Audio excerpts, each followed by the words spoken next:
37? No, 39.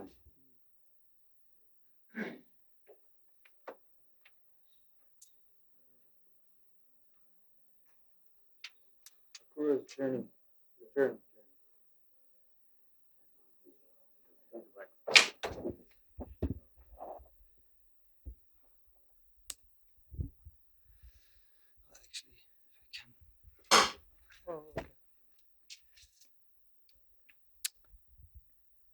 Okay. Chapter 39. Akrura's return journey and his vision of Vishnu Loka within the Yamuna River. Akrura was warmly received by Lord Krishna and Nanda Maharaj and offered a resting place for the night.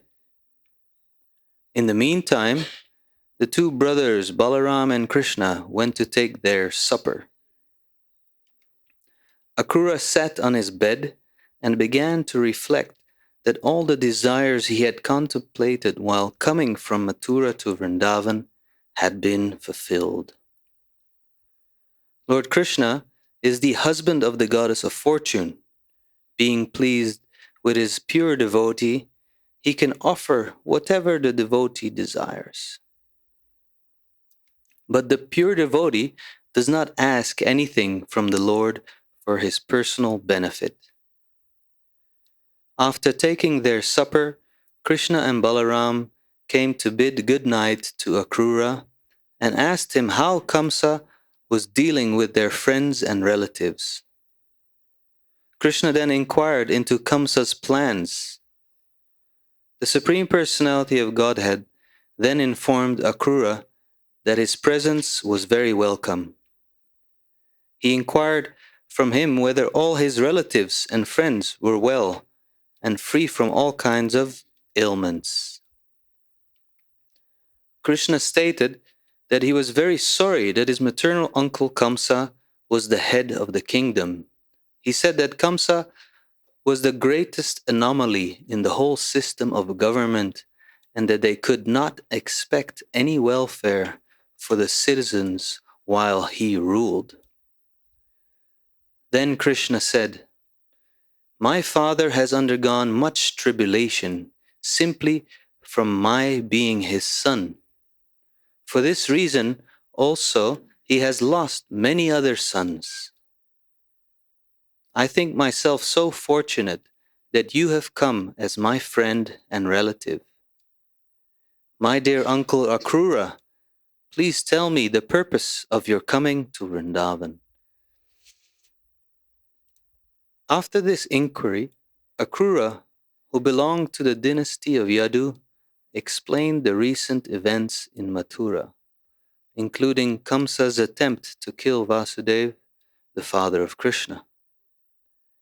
He related the things which had happened after the disclosure by Narad that Krishna was the son of Vasudeva, hidden by Vasudeva in the house of Nanda Maharaj.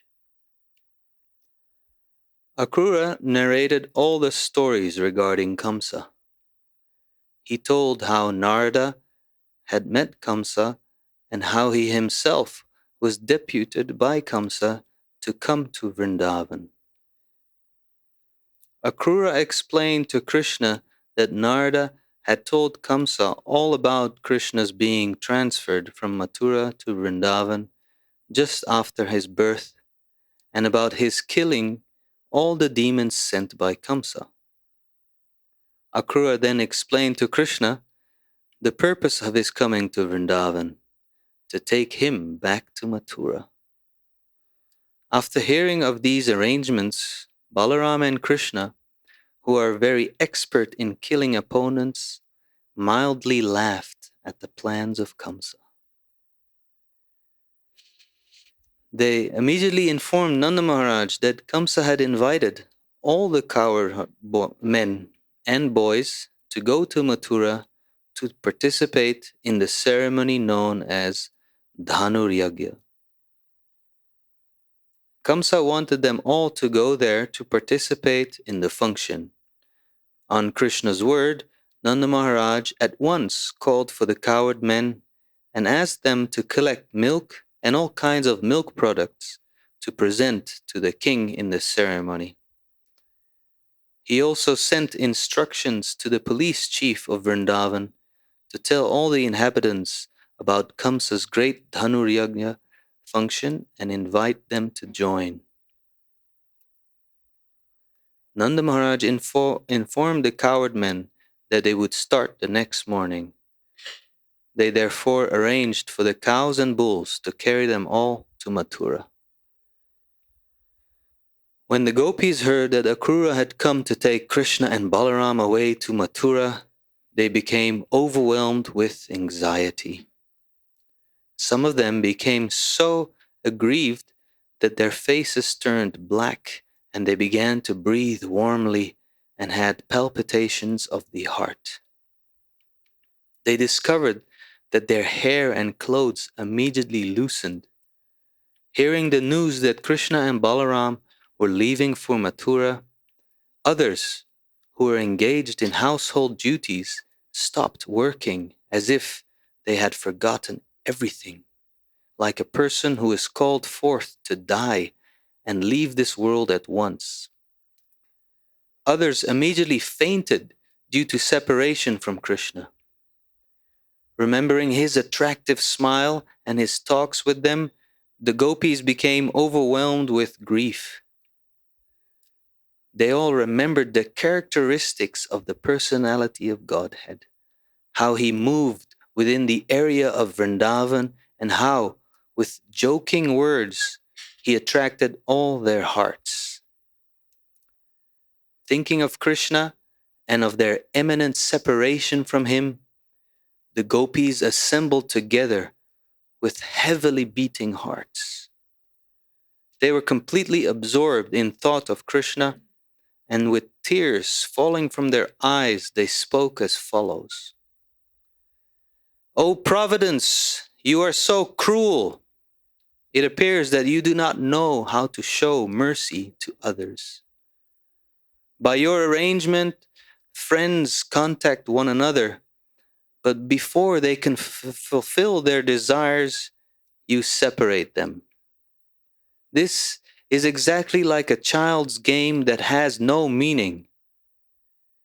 It is very abominable that you arrange to show us beautiful Krishna, whose bluish curling hair beautifies his broad forehead and sharp nose, and who is always smiling to minimize all grief in this world, and then arrange to separate him from us. O Providence, you are so cruel. But most astonishingly, you appear now as Akrura, which means not cruel. In the beginning, we appreciated your workmanship in giving us these eyes to see the beautiful face of Krishna. But now, just like a foolish creature, you're taking away our eyes by not letting us see Krishna here anymore. Krishna, the son of Nanda Maharaj, is also very cruel. He must always have new friends. He does not like to keep friendship for a long time with anyone. We gopis of Vrindavan, having left our homes, friends, and relatives, have become Krishna's maidservants, but he is neglecting us and going away. He does not even look upon us, although we are completely surrendered unto him. Now, all the young girls in Mathura will have the opportunity. They are expecting Krishna's arrival, and they will enjoy his sweet smiling face and will drink its honey. Although we know that Krishna is very steady and determined, we are afraid that as soon as he sees the beautiful faces of the young girls in Mathura, he will forget himself. We fear he will become controlled by them and will forget us. For we are simple village girls. He will no longer be kind to us. We therefore do not expect Krishna to return to Vrindavan. He will not leave the company of the girls in Mathura. The gopis began to imagine the great functions in the city of Mathura. Krishna would pass through the streets, and the ladies and young girls of the city would see him from the balconies of their respective houses. Mathura city contained different communities, known then as the Dasharha, Bhoja, Andhaka, and Satvata. All these communities were different branches of the same family in which Krishna appeared, namely the Yadu dynasty. They were all expecting the arrival of Krishna. It had already been ascertained that Krishna, who is the resting place of the goddess of fortune and the reservoir of all pleasure and transcendental qualities, was going to visit Mathura city. The gopis then began to condemn the activities of Akrura. They stated that he was taking Krishna, who was more dear than the dearest to them, and who was the pleasure of their eyes. He was being taken from their sight without their being informed or solaced by Akrura. Akrura should not have been so merciless, but should have taken compassion on them. The gopis went on to say, "The most astonishing feature is that Krishna, the son of Nanda, without consideration, has already seated himself on the chariot. From this it appears that Krishna is not very intelligent. Yet he may be very intelligent, but he's not very merciful. Not only Krishna, but all the coward men are so callous that they are already yoking the bulls and calves for the journey to Mathura. The elderly persons in Vrindavan are also merciless. They do not take our plight into consideration and stop Krishna's journey to Mathura. Even the demigods are very unkind to us. They are also not impeding his going to Mathura." The gopis prayed to the demigods to create some natural disturbance, such as a hurricane, storm, or heavy rainfall, so that Krishna could not go to Mathura. They then began to consider, despite our parents and guardians, we shall personally stop Krishna from going to Mathura. We have no alternative but to take this direct action. Everyone has gone against us to take away Krishna from our sight. Just going to speak louder, huh? I wait.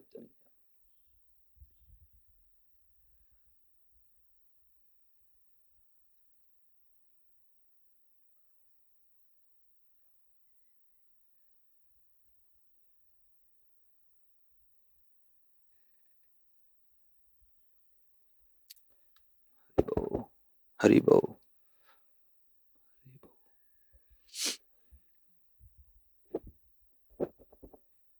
Haribo. Without him, we cannot live for a moment. That was a long moment. The gopis thus decided to obstruct the passage through which the chariot of Krishna was supposed to pass. They began to talk among themselves. We have passed a very long night, which seemed only a moment, engaged in the rasa dance with Krishna. We looked at his sweet smile and embraced him and talked with him. Now how shall we live?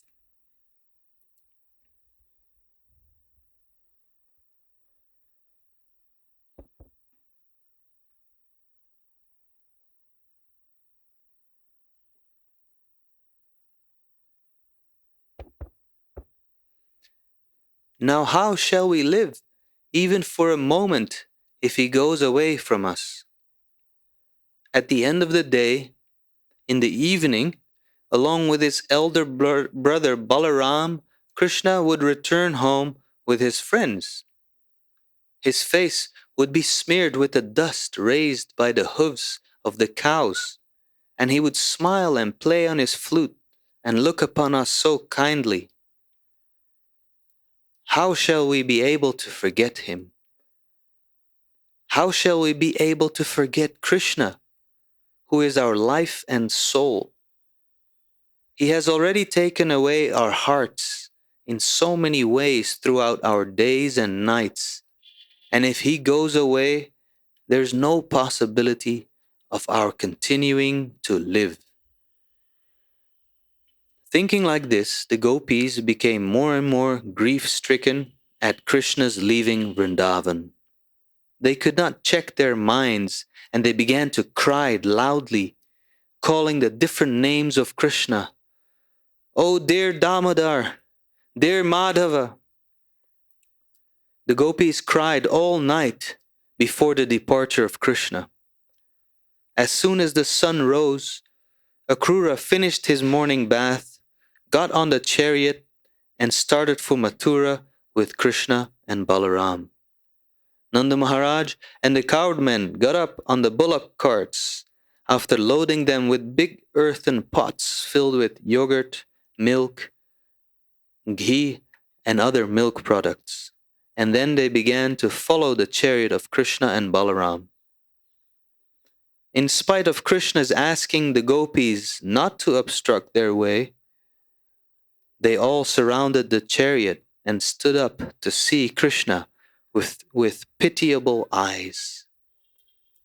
Krishna was very much affected upon seeing the plight of the gopis, but his duty was to start for Mathura, for this was foretold by Narada. Krishna therefore consoled the gopis. He told them that they should not be aggrieved. He was coming back very soon after finishing his business. But they could not be persuaded to disperse. The chariot, however, began to head west, and as it proceeded, the minds of the gopis followed it as far as possible. They watched the flag on the chariot as long as it was visible. Finally, they could see only the dust of the chariot in the distance. The gopis did not move from their places, but stood until the chariot could not be seen at all. They remained standing still, as if they were painted pictures. All the gopis decided that Krishna was not returning immediately, and with greatly disappointed hearts, they returned to their respective homes. Being greatly disturbed by the absence of Krishna, they simply thought all day and night about his pastimes and thus derived some consolation. The Lord, accompanied by Akrura and Balaram, traveled in the chariot with great speed toward the bank of the Yamuna. Simply by taking a bath in the Yamuna, anyone can diminish the reactions of his sinful activities. Krishna and Balaram took their baths in the river and washed their faces. After drinking the transparent, crystal clear water of the Yamuna, they took their seats again on the chariot. The chariot was standing underneath the shade of big trees, and the two brothers sat down there. Akrura then took their permission to also take a bath in the Yamuna. According to Vedic ritual, after taking a bath in a river, one should stand at least half submerged and murmur the Gayatri mantra. While he was standing in the river, Akrura suddenly saw Balaram and Krishna within the water. He was surprised to see them there because he was confident that they were sitting on the chariot. Confused, he immediately came out of the water and went to see where the boys were. And he was very much surprised to see that they were sitting on the chariot as before. When he saw them on the chariot, he began to wonder whether he had mistakenly seen them in the water. He therefore went back to the river. This time, he saw not only Balaram and Krishna there, but many of the demigods and all the siddhas, charanas, and gandharvas. They were all bowing down before the Lord. He also saw Lord Sheshanag with thousands of hoods. Lord Sheshanaga was covered with bluish garments, and his necks were all white. The white necks of Sheshanaga appeared exactly like snow-capped mountains. On the coiled lap of Sheshanaga, Krishna was sitting very soberly with 4 hands. His eyes were like the reddish petals of the lotus flower. In other words, after returning to the Yamuna, Akrura saw Balaram turned into Sheshanaga and Krishna turned into Mahavishnu. He saw the 4-handed Supreme Personality of Godhead smiling very beautifully. The Lord was very pleasing to all and was looking towards everyone with a merciful glance. He appeared beautiful with his raised nose, broad forehead, attractive ears, and reddish lips. His arms, reaching to the knees, were very strongly built. His shoulders were high, his chest was very broad, and his neck was shaped like a conch shell. His navel was very deep, and his abdomen was marked with 3 lines. His hips were broad and big, resembling those of a woman, and his thighs resembled the trunks of elephants. The other parts of his legs, the joints and lower extremities, were all very beautiful. The nails of his feet were dazzling, and his toes were as beautiful as the petals of the lotus flower. His helmet was decorated with very valuable jewels. There was a nice belt around his waist, and he wore a sacred thread across his broad chest. Bangles were on his hands, and armlets on the upper portion of his arms. He wore bells on his ankles. He possessed dazzling beauty, and his palms were like lotus flowers. He was further beautified by the different emblems of the Vishnu Murti, the conch shell, club, disc, and lotus flower, which he held in his 4 hands. His chest was marked with the particular signs of Vishnu, and he wore fresh flower garlands. All in all, he was very beautiful to look at. Akrura also saw his lordship surrounded by intimate associates like the 4 Kumaras, Sanaka, Sanatana, Sananda, and Sanat Kumara, and other associates like Sunanda and Nanda, as well as demigods like Brahma and Lord Shiva. The 9 great learned sages were there, and also devotees like Prahlad and Narada and the 8 Vasus. All were engaged in offering prayers to the Lord with clean hearts and pure words. After seeing the transcendental personality of Godhead, Akrura immediately became overwhelmed with joy and great devotion, and all over his body there was transcendental shivering. Although for the moment he was bewildered, he retained his clear consciousness and bowed down his head before the Lord. With folded hands and faltering voice, he began to offer prayers to the Lord. Thus ends the Bhaktivedanta purport of the 39th chapter of Krishna, Akrura's return journey and his vision of Vishnu Loka within the Yamuna River.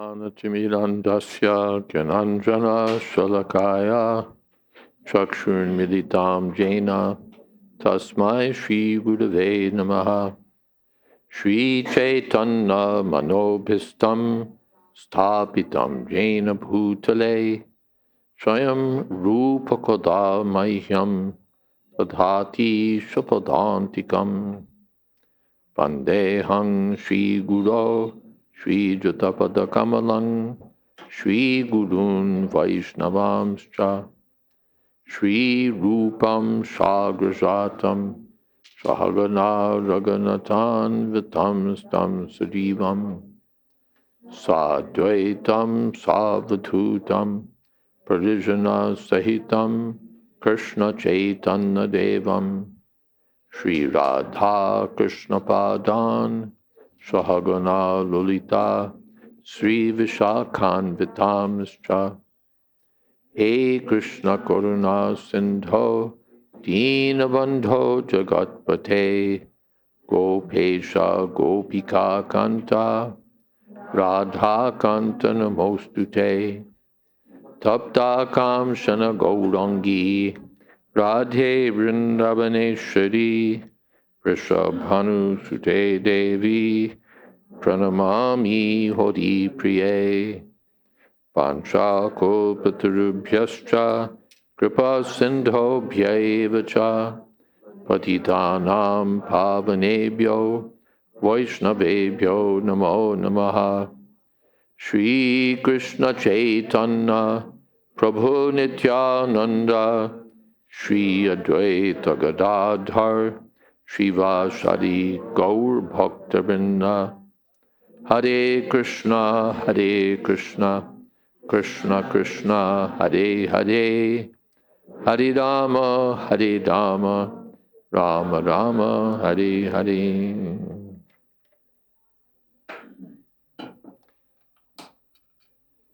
Akrura has arrived in Braj and been received by Krishna and Balaram and Nanda Maharaj. He's taken his meal, and then after his meal, Krishna and Balaram come to see him.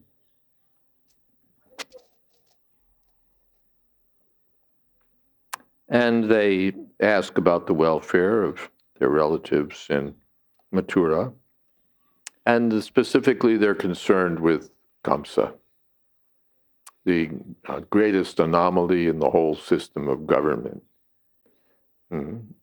If the king is a demon, then the whole government is ruined and becomes dangerous. So, and he asks Akrura, why did you come? What is your purpose? He knows everything, but still he inquires. So Akrura tells of the various goings on in Mathura, especially since Narada's having informed Kamsa of Krishna's identity. Akrura tells of Kamsa's plans for the Dhanuragya and plans to kill Krishna and Balaram. And Krishna and Balaram just laugh.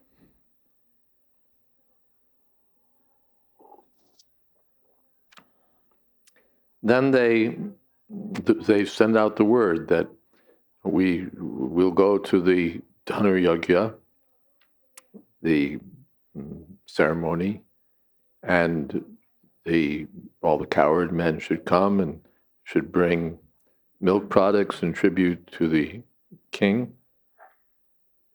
And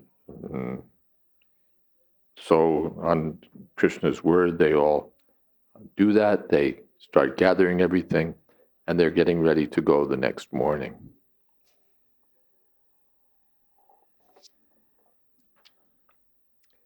And the gopis learn this and are plunged into anxiety, the young gopis.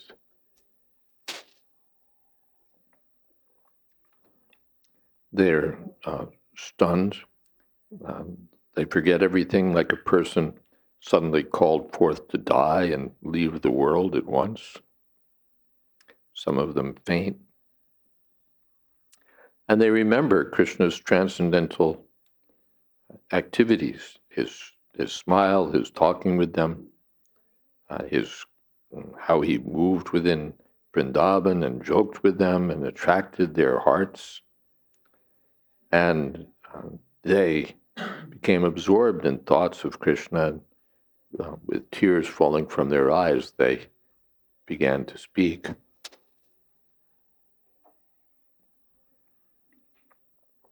Condemning providence. You just give us a little association with Krishna, and now you're taking Krishna away. They remember Krishna's bodily features, his broad forehead, his sharp nose, his smile. These are all impetuses for love of Krishna. They're called vibhav, things that stimulate love for Krishna.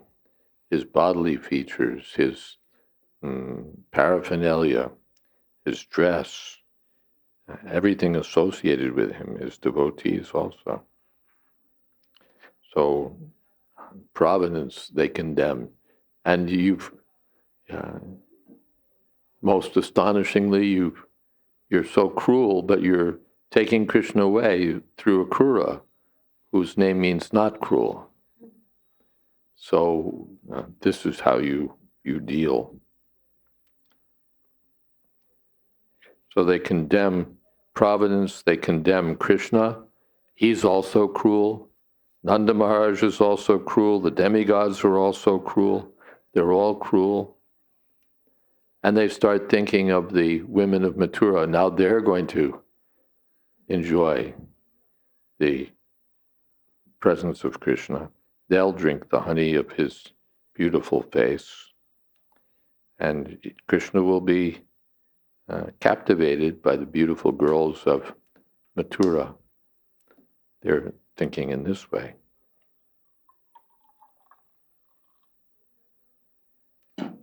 And they began to imagine the grand city of Mathura with its wonderful functions and Krishna passing through the streets and all the women gathered on the balconies to see him.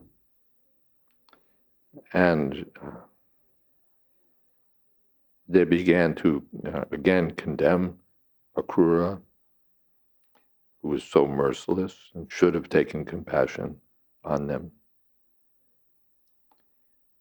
They're all merciless. Krishna's merciless. Akrura is merciless.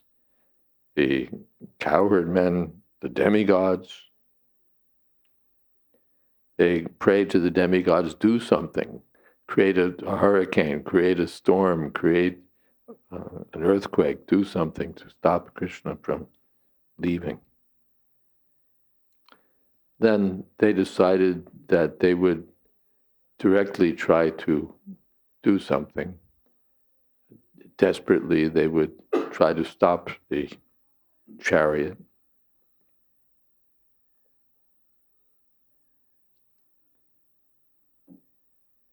Again, they're remembering Krishna.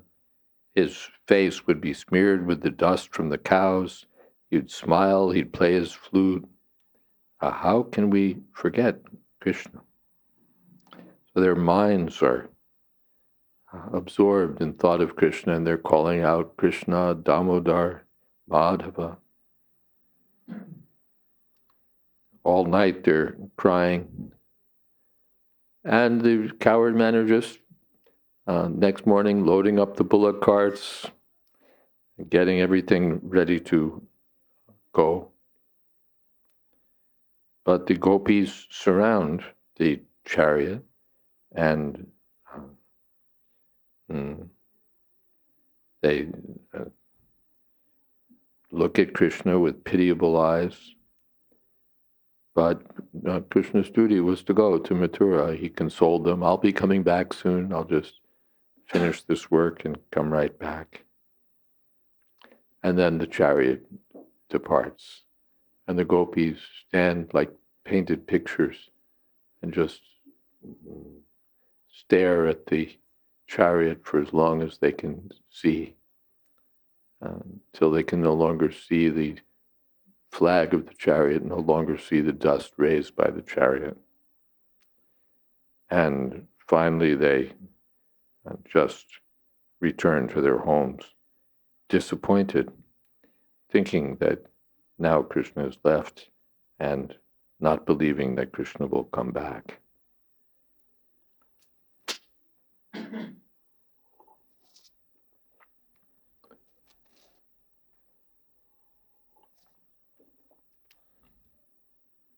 Meanwhile, Akrura and Krishna and Balaram are speeding toward Mathura on the chariot.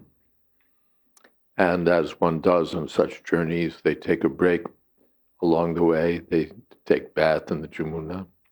Krishna and Balaram take their bath, and Akrura goes to take his bath. And while in the water, Akrura sees Krishna and Balaram in the water. But he's surprised to see them there because they were sitting on the chariot. That's where he left them. So he's confused. He goes back to the chariot. He sees Krishna and Balaram are still there. He goes back to the Jamuna. Again, he sees Krishna and Balaram. But this time, Balaram is turned into Sheshanag with thousands of hoods, with white throats like like snow-capped mountains. And Krishna is sitting on the bed of the Sheshanaga as Mahavishnu. And they're surrounded by the Siddhas, the Gandharvas, the Charanas, the great sages.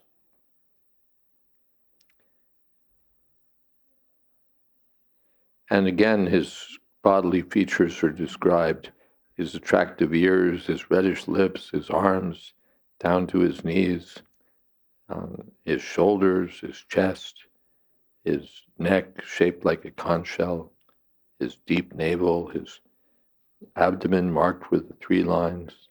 All the various parts of Krishna's body are described. Krishna is absolute. There's no dividing Krishna into parts. And yet, the various parts of Krishna's body are described because they're all separately attractive. His helmet, his bangles. This is paraphernalia of Krishna. It's also non-different from Krishna. Krishna and his flute, Krishna and his bangles, Krishna and everything connected with Krishna. So, Akrura is overwhelmed with joy and devotion, seeing the personality of Godhead in this way. And he bows before the Lord, and then in the next chapter he'll offer prayers to the Lord.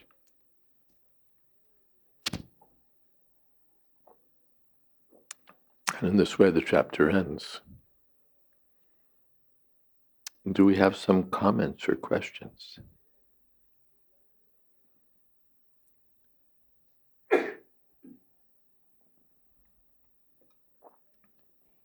Yes, Akurnath Prabhu.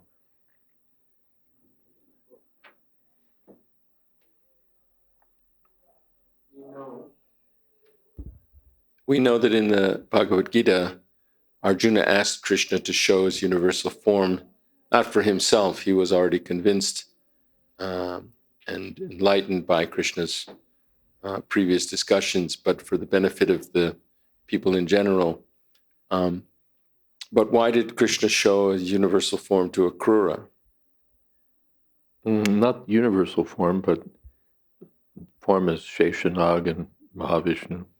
And Brahma and Shiva were there, and all these. Yeah, they're all attending the Lord. The one thing is it's a favor to Akrura. He is blessed by this vision. And as Prabhupada comments elsewhere, it's just to create a subject matter for hearing. We're sitting and benefiting by this pastime, hearing the glories of the Lord, and hearing in the next chapter Akrura's prayers. Because by seeing this form, Akrura will be inspired to offer prayers to the Lord, which we could chant in Kartik every day, but instead we do something else. So Akrura will be inspired to offer prayers which also are enlightening and purifying to hear. So these are some thoughts that come to mind. I was thinking also the descriptions of Krishna's form, both in the gopis thinking about Krishna and in Akrura, are like great, subjects that devotees meditate on, that they remember. What's the verse in the Brahma Samhita where it says that, that in the minds of recollecting souls, is rasa, ever blissful cognitive rasa. Oh. Or maybe I'm mixing two verses. Maybe that's a purport, or there's Ananda Chinmaya Rasa Pratibhavatapi. I'll see if I can think of the one about the mind of the record, that he performs his lila, which are always, or I don't know. I'll see if I can remember it. See. We have Brahma Samhita text. And then you give to Akrura, not the problem. Toward the end of the book.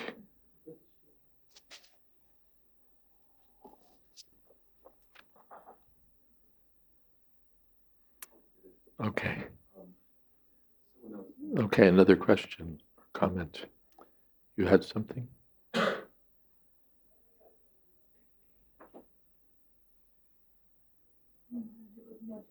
Oh, switch.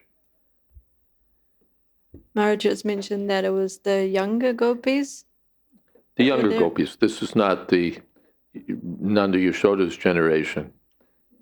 These are the young gopis who danced with Krishna and were attracted to Krishna in conjugal love, not the older gopis who were attracted with parental feelings.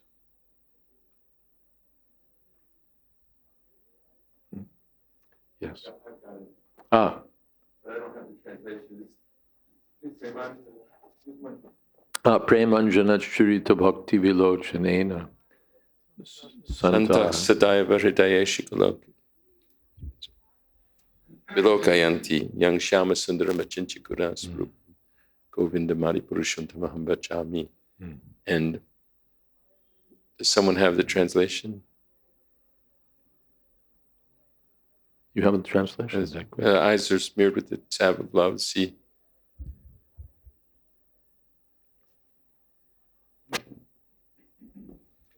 That might not be, because that's their see him in their heart of hearts. But there's another one about his pastimes. Let's move on, and I'll see if I can find the right one.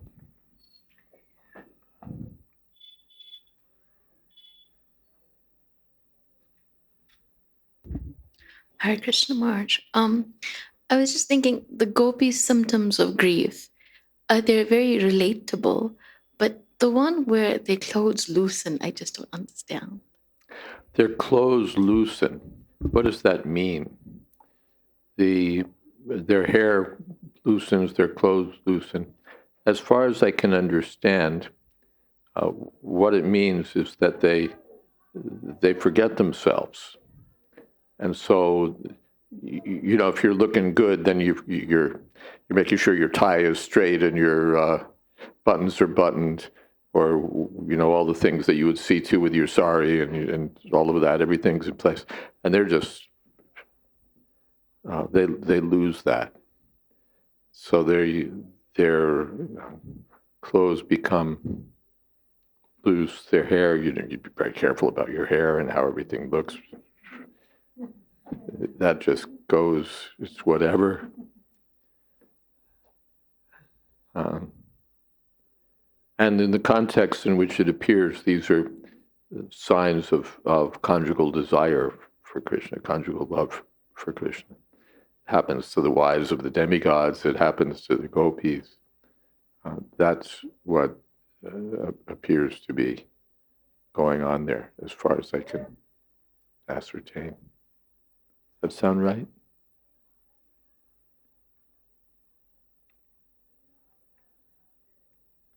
Yes.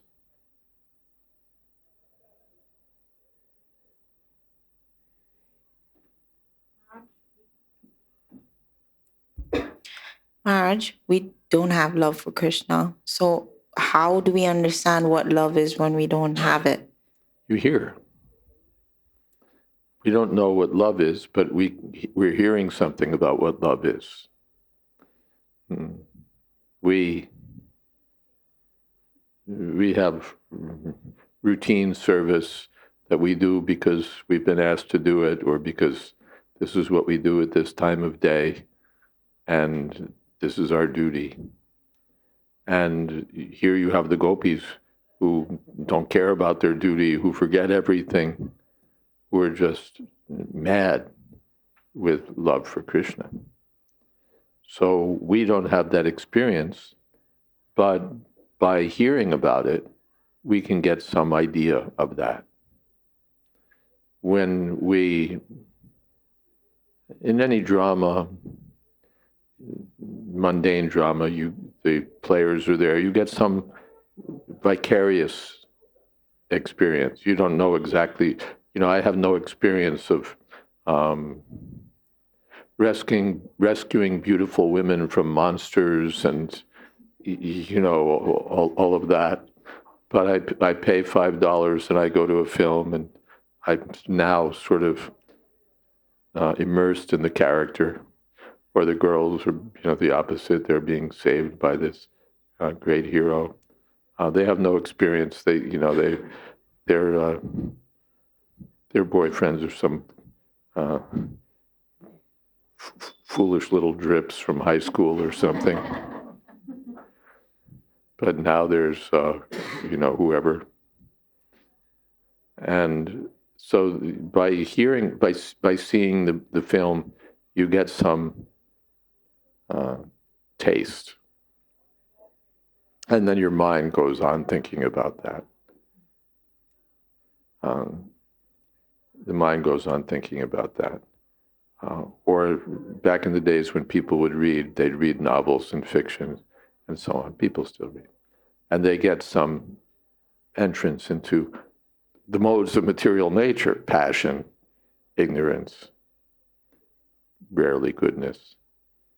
They may not have the depth of passion that these characters on the page have, but they get some taste, and therefore they become foolish. They start, imagining that they could taste that sort of thing. They remain little two-bit nothings, but in their minds they're thinking of all these great adventures. So that's the material platform, inspired by the modes of material nature and immersing us deeper in the modes of nature by association, by hearing. By hearing, one becomes lusty. By seeing some movie, one becomes lusty. By talking with others who are lusty, one becomes lusty. A young boy has no, people are like prematurely lusty because of the atmosphere. They're hearing, they're seeing, they're talking about it. It's all, this is what's in everyone's consciousness. So this is the material platform. But the original thing is there in pure form in the spiritual platform. By hearing about Krishna, by seeing dramas related to Krishna, by hearing about the qualities of Krishna, his form, his Rukmini never met Krishna. But by hearing from Narada and great sages about Krishna's qualities, she became entranced that this is, why do I want a Shishupal class of dog as my husband? I want only Krishna. He's the only person. So although she'd never seen him, she became so convinced that she was determined Krishna has to be, just by hearing. So this hearing is so powerful. Hearing is so, therefore we're advised, go on hearing. Go on hearing these topics. All the topics, first canto, second canto, third canto, up through 10th canto, 11th, 12th. Go on hearing, go on hearing. Because that hearing will awaken our love for Krishna. That's, what is it? Suroruham, you know that verse? It's in third canto, Karnarandrena. The hearing of Bhagavad-Gita acts like autumnal rains on dirty pools of water. And the water becomes clarified, and one's relationship for Krishna comes out.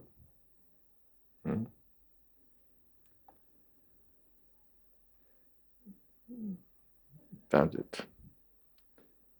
Pravishta Karnarandrena Swanam Bhava Suroruham Dunoti Shamalam Krishna Shalilasya Yata Sharat. The sound incarnation of the Supreme Soul, Lord Krishna, Srimad Bhagavatam, enters into the heart of a self-realized devotee, sits on the lotus flower of his loving relationship, and thus cleanses the dust of material association, such as lust, anger, and hankering. Thus it acts like autumnal rains upon pools of muddy water. Now the water of our consciousness is muddied by mundane attraction, by passion, by ignorance, by material goodness. And so we're forgetting Krishna and our relationship with Krishna. But by hearing this Srimad Bhagavatam, that water is purified. And then the relationship comes out when Krishna sits on the lotus of that relationship within the heart. So this is the effect of Srimad Bhagavatam. Is not just a book. It's not just even a book of tattva or philosophy, nor just a book of nice stories. But it acts powerfully to purify the heart. When the heart is purified, then one can see Krishna. Then one can remember Krishna. While the heart is full of impure things, we remember all the junk. But as the heart becomes purified by chanting Hare Krishna, by hearing Srimad Bhagavatam, by service,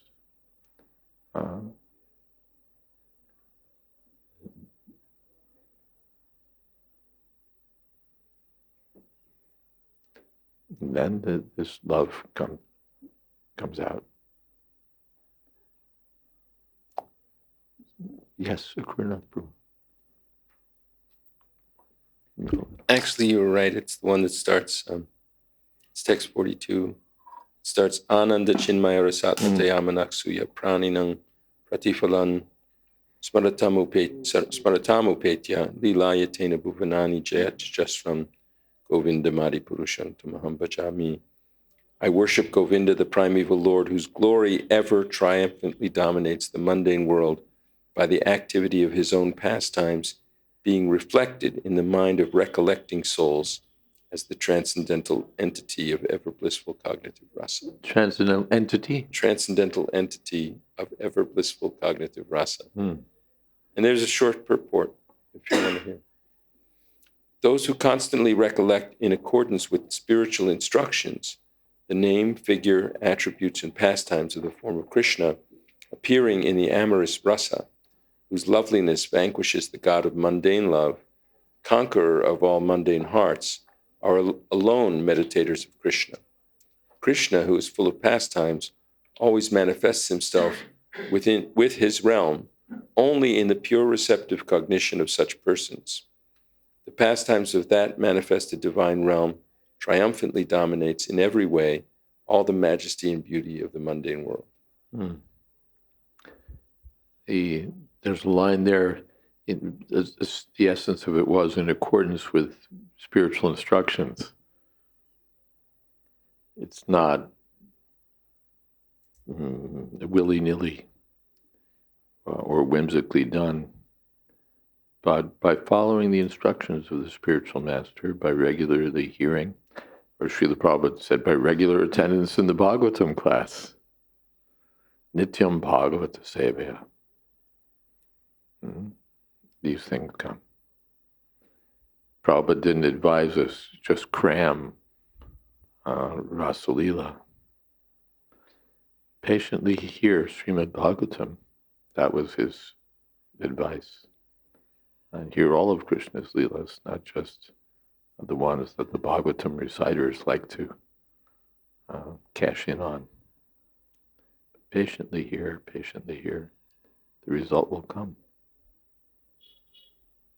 Thank you. Yes. Hare Krishna Maharaj. It seems like that Akrura had to wait until he stepped out of Vrindavan before he had the vision of Krishna and Balaram as Mahavishnu and Shesha. Ananta Shesha. Now, when he arrived in Vrindavan, he saw Krishna as a coward boy, and then as soon as he stepped out, he had the vision. Now, was this beyond the borders of Vrindavan? And was he entering another realm of the spiritual world in that sense? Was this beyond the borders of Vrindavan that Akrura saw this vision? And was he entering another realm of the spiritual world? Yes, we hear that once he moves beyond, I think that this very point, if I remember, enters Mathura, basically, the Mathura region, where Krishna appears as Vasudeva. Krishna appears as Vasudeva. Vrindavanam parityaja padamekam nagacchati. Krishna never leaves Vrindavan. But he appears in Mathura as his expansion, Vasudeva, who's also non-different from Krishna, but not quite in the same position. Outside of Vrindavan, Krishna is appearing, same Krishna apparently, but he's Vasudeva. And within Vrindavan, Krishna, the original form. Yes. Thank you.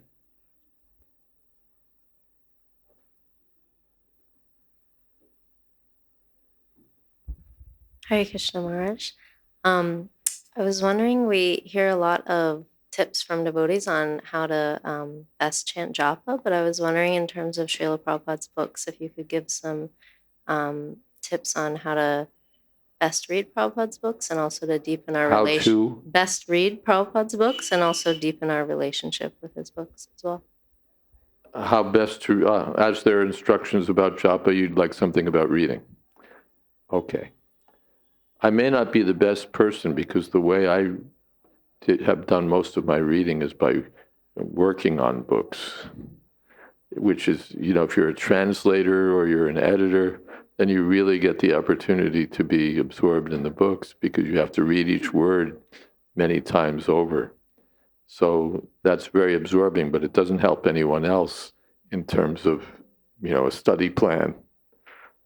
So what can I say? One is recommended to hear Srimad Bhagavatam in the association of devotees. Reading with like-minded devotees is a wonderful way to read Srimad Bhagavatam. Someplace Chanakya Pandit says that if you're going to wage a war, you should do it with many people. And then if you're going to travel, you should have, 5 people or something? If you're going to study, you should have at least 2. He says, and eat by yourself. So when we're on our own, our attention may wander, but when we read in the association of other devotees, and then there's some discussion, and we're enlivened by different points, then it comes out still more. Therefore, this is the sort of time-old system of Bhagavatam. Sanatana Goswami was reading Srimad Bhagavatam in the association of the Brahmins when he was escaping from his government duties. He wasn't just staying home and reading Srimad Bhagavatam. He was reading with the Brahmins because they'll bring out different points. So that's not to say that we shouldn't sit down alone with a book. No, I have to wait till 2 or 3 other people come. But this is one formula, that when we read with others, and also that may give regularity. If you have, every day we're going to meet at such and such time, or whatever your schedule is, then that keeps you going, because, I have to meet at such and such time with my Bhagavatam group. I know there are many circles now of devotees who've been reading Bhagavad-Gita together or Srimad Bhagavatam together for many years, maybe once a week or whatever their schedule is. And in the beginning, it's sort of like, okay, we'll do it. But over the years, it's matured into a real, something spiritually enlivening and enriching and meaningful. So that's one way to read, is in the association of devotees and appreciating, tasting, or diving in to the subject matter. And then there are all sorts of other, Bhurijan Prabhu talks about prayerful reading. And this comes, I think he derived it from a medieval formula, if I remember, for biblical reading. But anyway, the idea is to read not just, as your eye goes through the text, but in a prayerful sort of a way.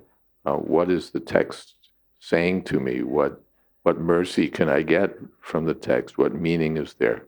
So not speeding through it, but reading with the hope and prayer of realizing something from the text. Some devotees like to keep notes of their realizations. That can be helpful.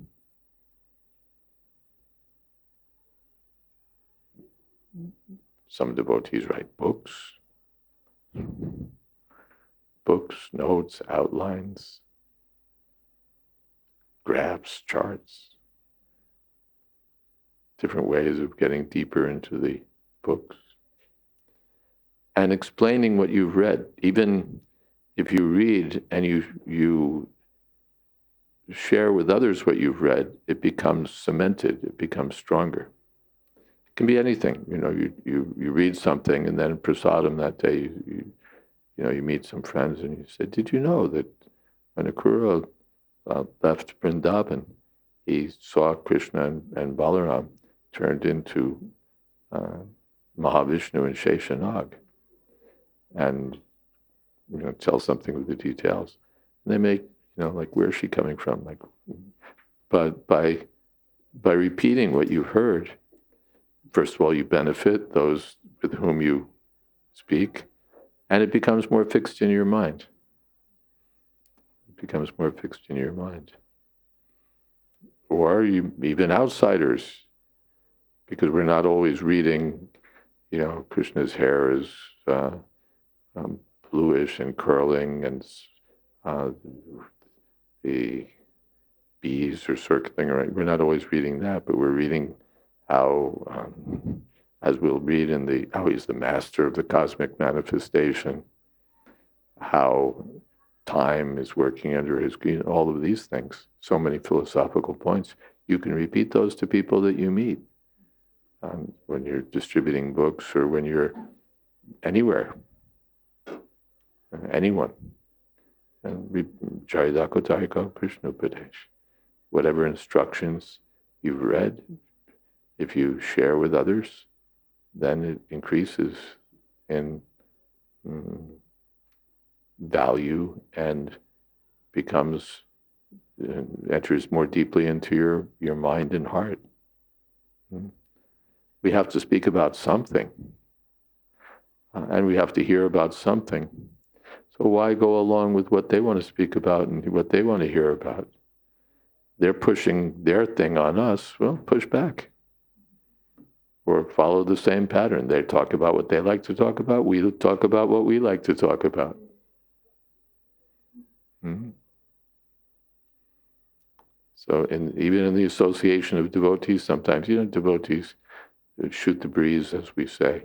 And they just talk about this and that, less important, devotionally related topics. Hour number 276 of What's Wrong with ISKCON. All of this kind of stuff. So we don't have to spend our life that way. We can spend our life with these wonderful topics.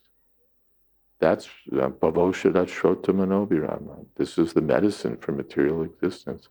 And it's very pleasing to the heart, pleasing to the ear.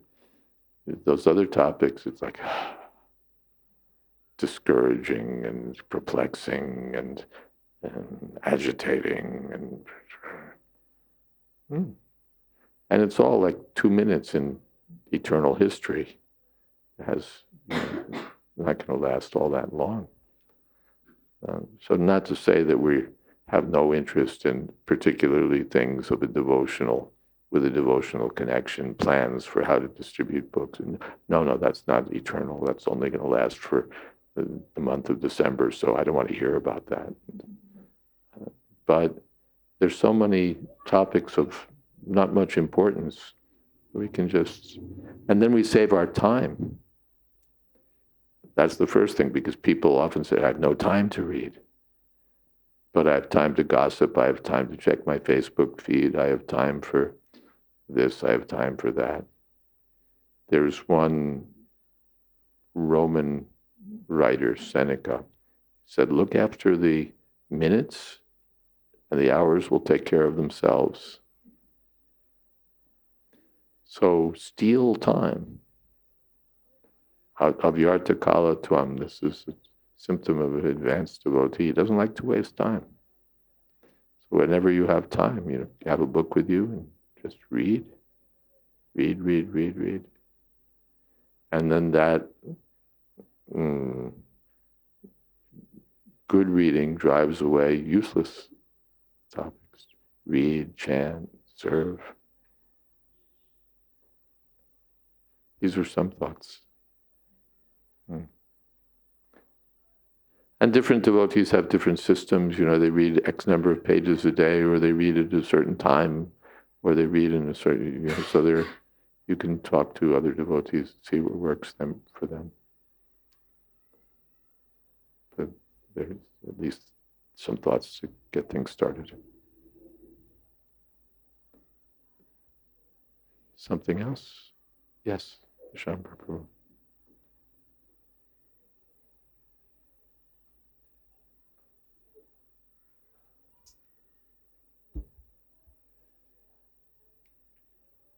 I have a few questions.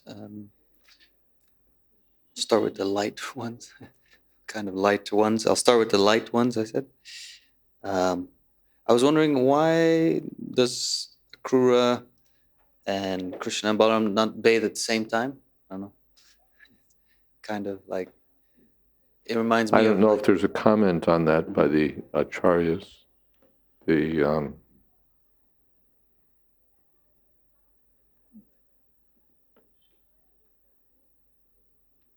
don't know if there's a comment on that by the acharyas. Whether it's, I won't speculate. And another kind of... One reason is so that the pastime will work.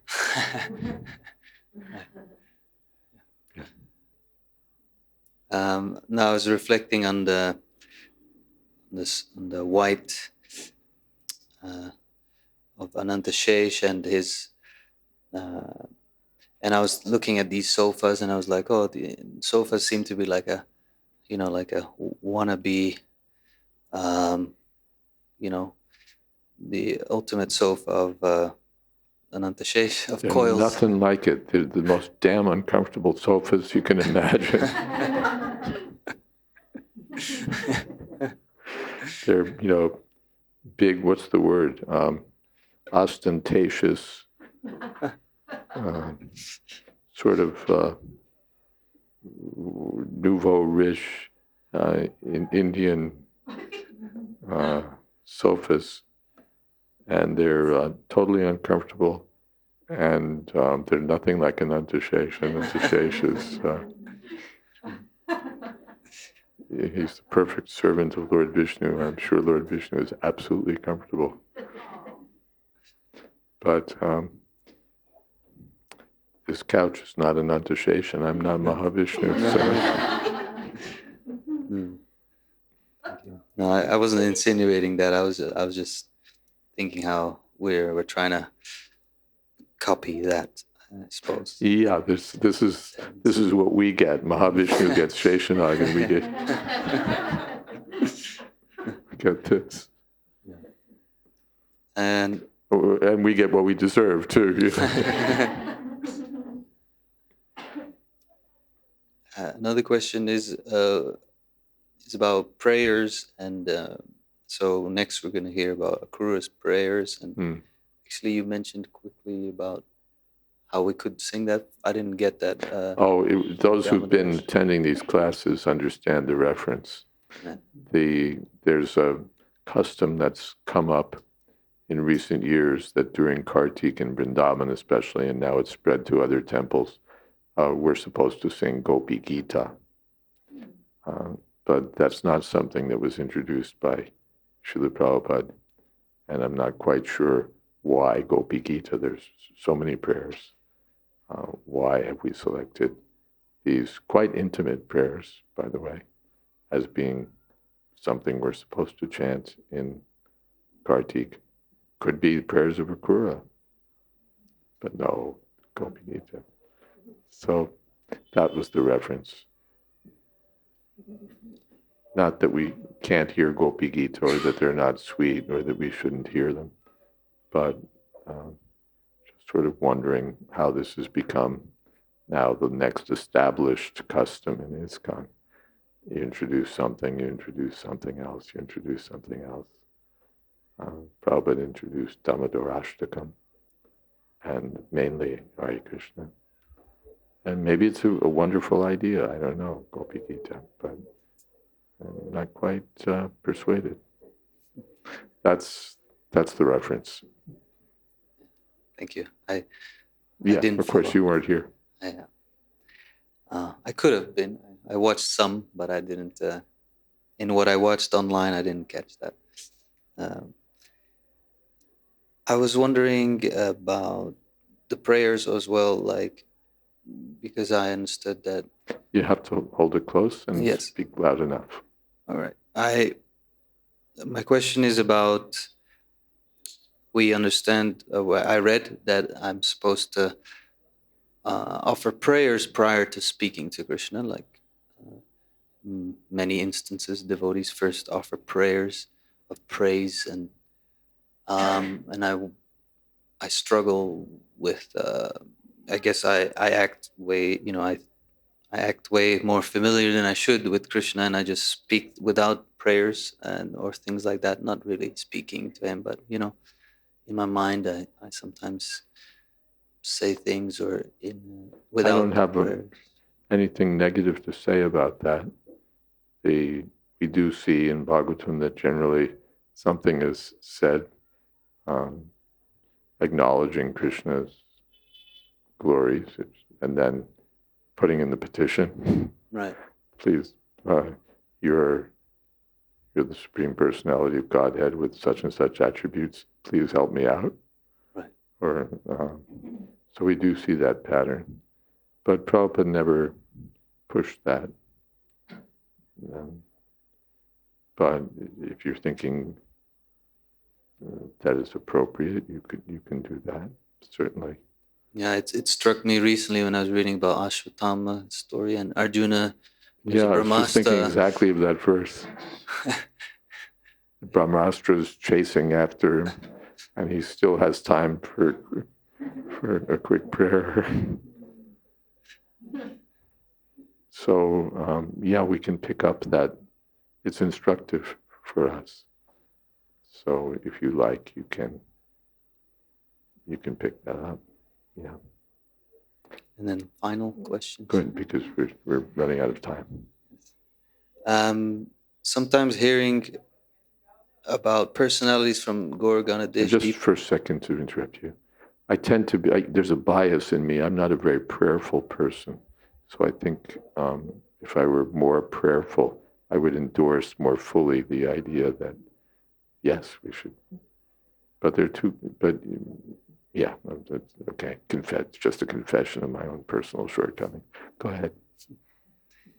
Thank you. In Gaur Ganadhish Deepika, sometimes we hear about personalities in other leelas, and I feel like that's happening a lot. But sometimes it feels like it detracts from the current pastime to understand that they were actually pretty exalted in another or partially. An example of that. I was just hearing you. This question came up when you were speaking about Rukmini's awe and her not knowing Krishna, but then in me something goes like, oh, she's probably a far out personality who has an eternal relationship, and maybe something maybe mentioned in Gaur Ganadhish Deepika or something from her other, there's two things. As far as the eternal relationship, that's there, and yet there's a history of its development. Just like the Lakshmi, the eternal consort of the Lord, and yet she becomes his eternal consort after appearing from the churning of the ocean. So it's eternal, but there's some history of how that happens. Krishna gets the gift of his conch shell or his chakra or what have you, even though there is his eternal paraphernalia. So that's one side of it. The other side is that there are corresponding identities in Gaura Leela for the various associates of Krishna in Vrindavan. So that's meant to especially enhance our understanding and appreciation of those Gaura Leela personalities. Because we already know that there's Krishna, there's Yashoda, there's Nanda Maharaj, there's Balaram, there's Brajbasis, Braja associates of Krishna are already known.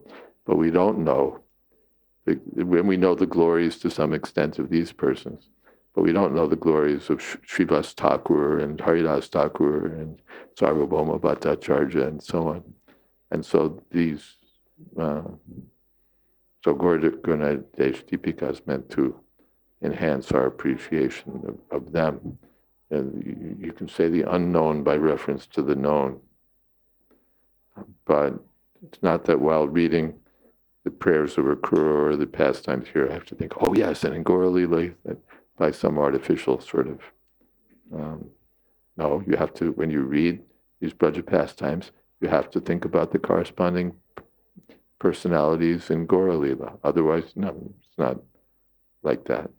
But it's meant to enhance our appreciation of Mahaprabhu and his pastimes and associates. And abode, Navadvip is Braja Mandalabhumi Jebajande. What is that? Goda Mandalabhumi Jebajane Chintamani. Taroi Braja Bhumivas. Is that okay? Okay, so we can stop here. Thank you very much. Good question. Again, I have to leave a little timely. That's how it's going with me now. I have meetings after this one. So Kirtan, who's leading Kirtan today?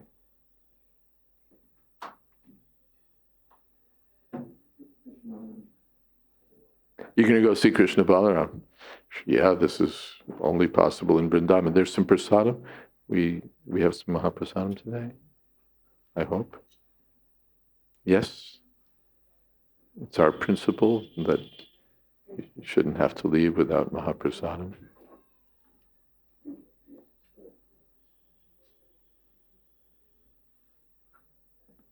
And we're so grateful to have your company.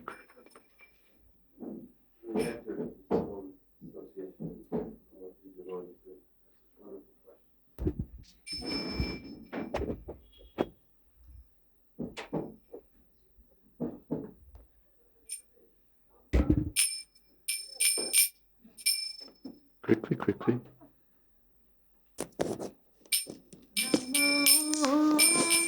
Vishnupadaya Krishna Prastaya Bhutale Srimati Bhakti Vedanta Swami Iti Namini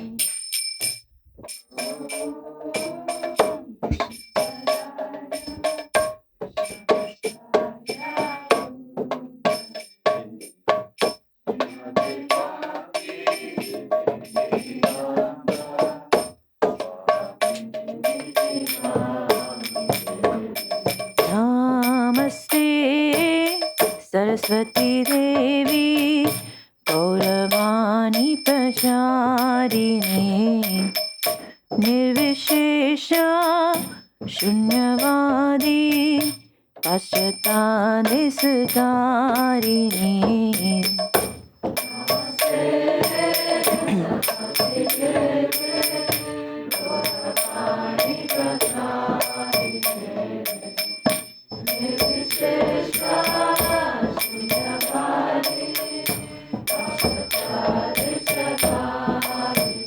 Jaya Shri Krishna Chaitanya Prabhu Nityananda Shri Advaita Gadadhar Shivasadi Gaura Bhakta Vrinda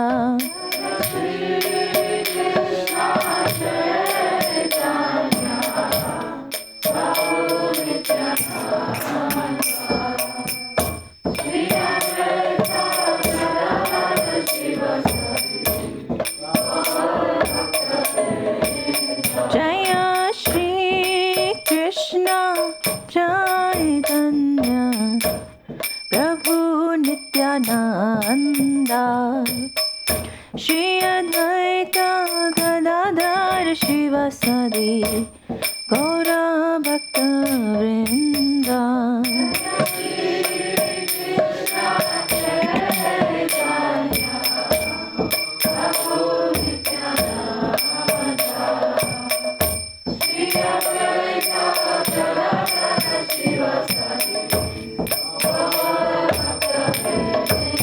Jaya Shri Krishna Chaitanya Prabhu Nityananda Shri Advaita Gadadhar Shivasadi Gaura Bhakta Vrinda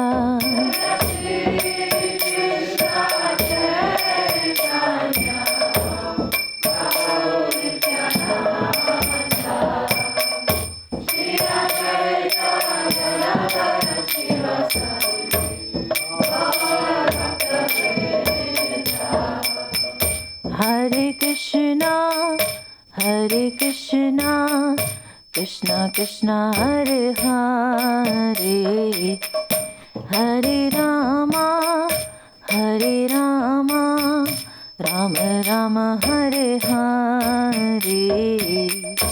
Hare Krishna, Hare Krishna, Krishna Krishna, Hare Hare, Hare Rama, Hare Rama, Rama Rama, Hare Hare.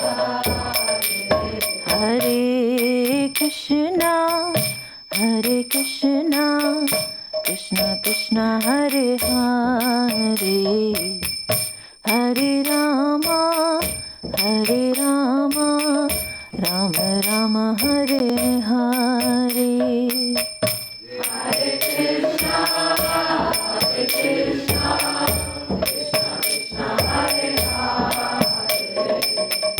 Hare Rama, Hare Rama, Rama Rama, Hare Hare.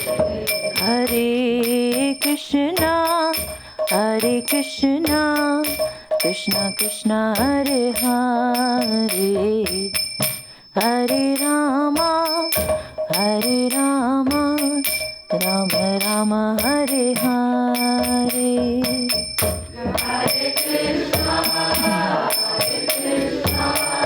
Krishna Krishna, Hare Hare, Hare Rama, Hare Rama, Rama Rama, Hare Hare. Hare Krishna, Hare Krishna, Krishna Krishna, Hare Hare, Hare Rama, Hare Rama, Rama Rama, Hare Hare. Hare Krishna, Hare Krishna, Krishna Krishna, Hare Hare, Hare Rama, Hare Rama, Rama Rama, Hare Hare.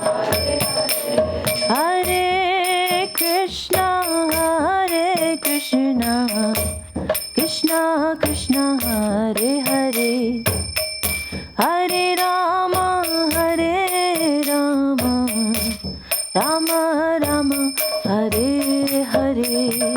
Hare Krishna, Hare Krishna, Krishna Krishna, Hare Hare, Hare Rama, Hare Rama, Rama Rama, Hare Hare.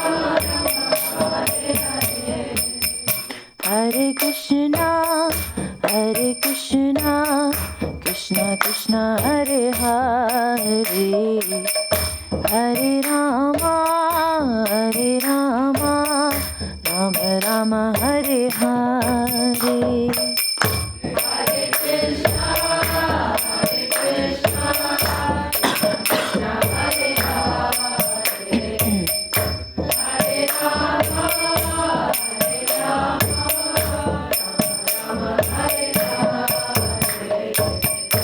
Hare Krishna, Hare Krishna, Krishna Krishna, Hare Hare, Hare Rama, Hare Rama, Rama Rama, Hare Hare. Hare Krishna, Hare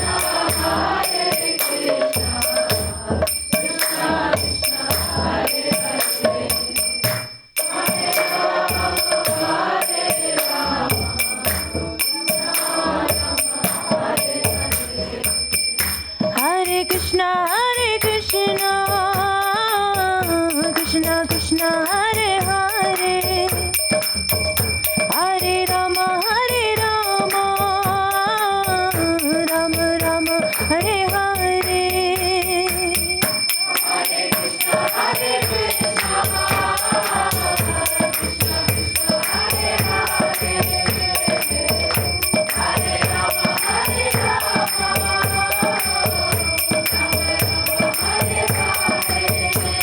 Hare Krishna, Hare Krishna, Krishna Krishna, Hare Hare, Hare Rama, Hare Rama, Rama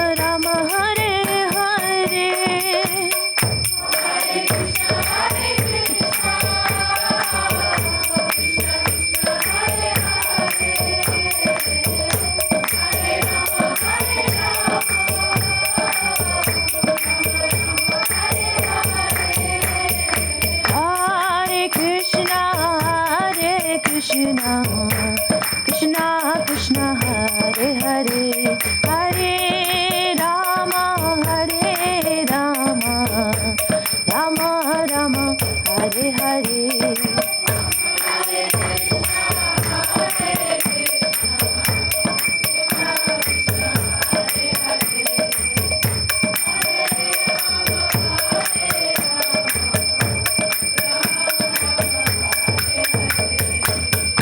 Hare Krishna, Krishna Krishna, Hare Hare, Hare Rama, Rama Rama, Hare Hare.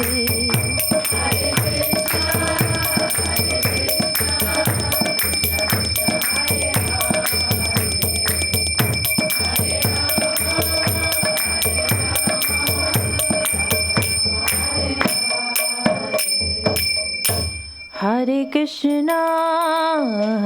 Krishna, Krishna Krishna, Hare Hare,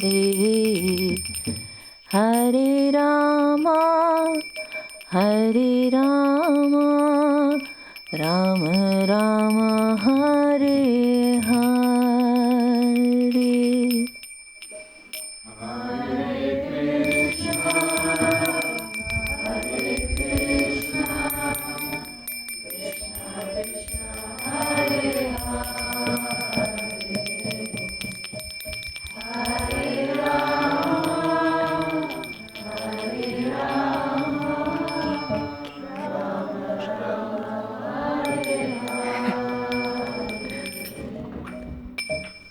Jai Om Vishnupad Padamansa Parivraj Vikacharya Stotra Sri Srimad A.C. Bhakti Vedanta Swami Raj Prabhupada Ki Jai, Ananta Koti Vaishnava Vrinda Ki Jai, Namacharya Srila Haridas Thakur Ki Jai, Prem Sakaho Shri Krishna Chaitanya Prabhu Nityananda, Shri Advaita Gadadhar Shiva Sadi Gaur Bhakta Vrinda Ki Jai, Sri Sri Radha Krishna Gop Gopinath Sham Kund Radha Kund Giri Govardhan Ki Jai, Vrindavan Dham Ki Jai, Navadip Dham Ki Jai, Jagannath Puri Ki Jai, Ganga Mai Ki Jai, Jamana Mai Ki Jai, Tulsi Devi Ki Jai, Bhakti Devi Ki Jai, Samaveta Bhakta Vrinda Ki Jai.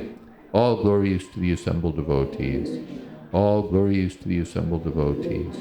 All glories to the assembled devotees. Gaur Premanande.